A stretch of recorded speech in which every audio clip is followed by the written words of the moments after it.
Hello and welcome.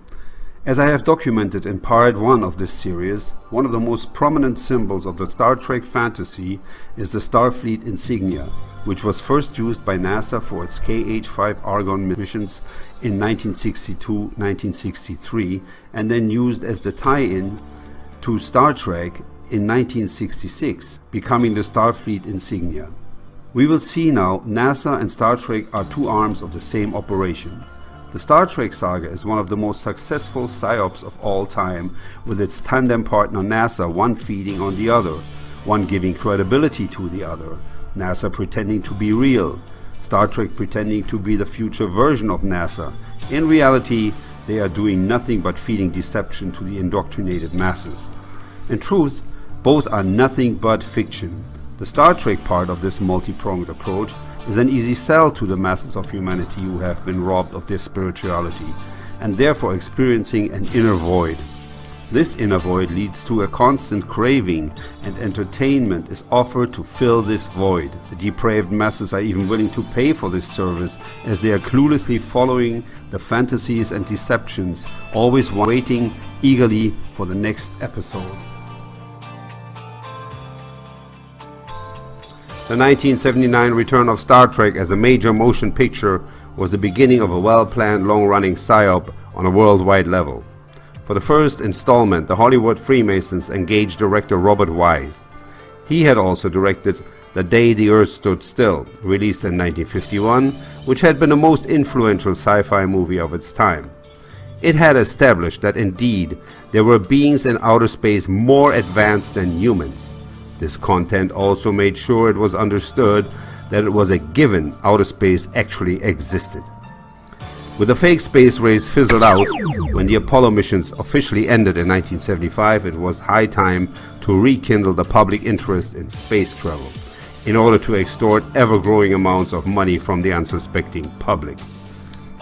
The Star Trek psyop was perfect, as the public was also willing to pay with hard-earned cash to be victimized and indoctrinated with propaganda.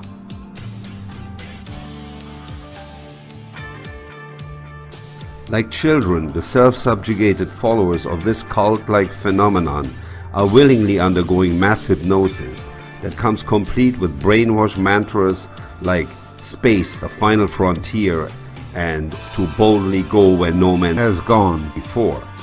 Let us examine these. Why exactly is space the final frontier? The answer is because it is impossible to go there. What is possible, however, is make-believe. The mesmerized masses are tricked into taking this make-believe for real because they are told over and over that NASA went to space, when in fact CGI images is all NASA ever produces, and which then are falsely presented as photos. To further illustrate this point, I made one up myself. And you can see a NASA image and a Star Trek image side by side inserted into the same CNN news. It's all nothing but Hollywood productions. And as for their dream to boldly go where no man has gone before, it is nothing but a cruel joke by the pedophile Freemasons, who actually have a special inside version of this joke.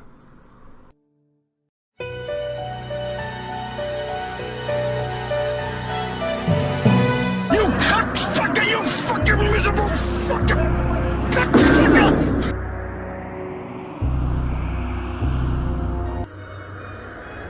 The Freemasons love their mockery, even showing their victims exactly where they will be taken.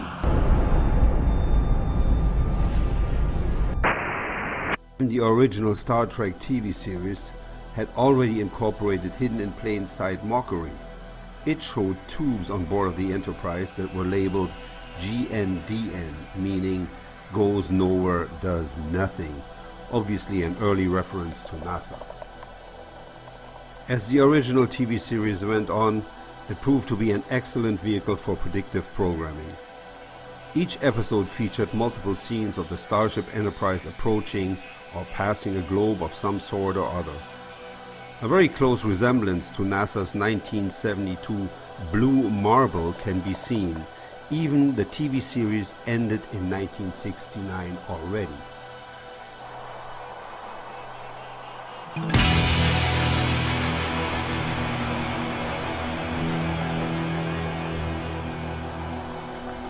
Today it is getting difficult to tell the difference between NASA and Star Trek.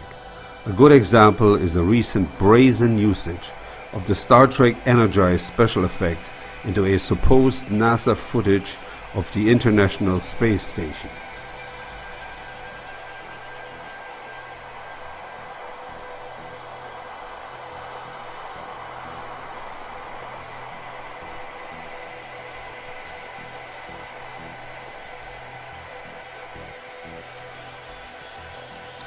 What is the International Space Station flying over? Well, whatever it is, it kind of looks like what we'd imagine the Earth to look like. But it can't be. If you choose a feature on this blue and white thing and follow it, you'll notice its speed toward the camera is constant.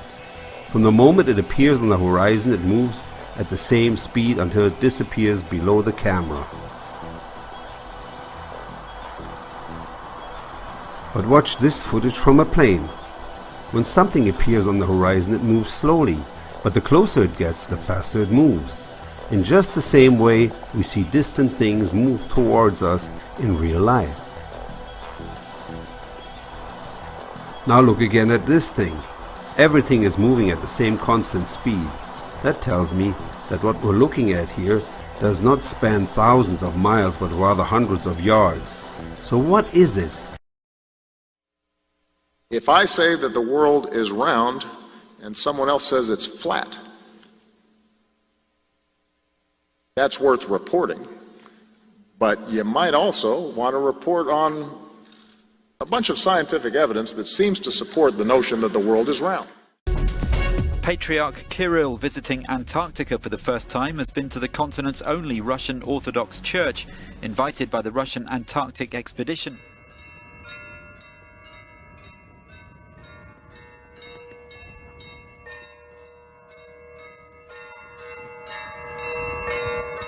Отцу и Сыну и Святому Духу, ныне и присно и во веки веков. Пресвятая Богородица.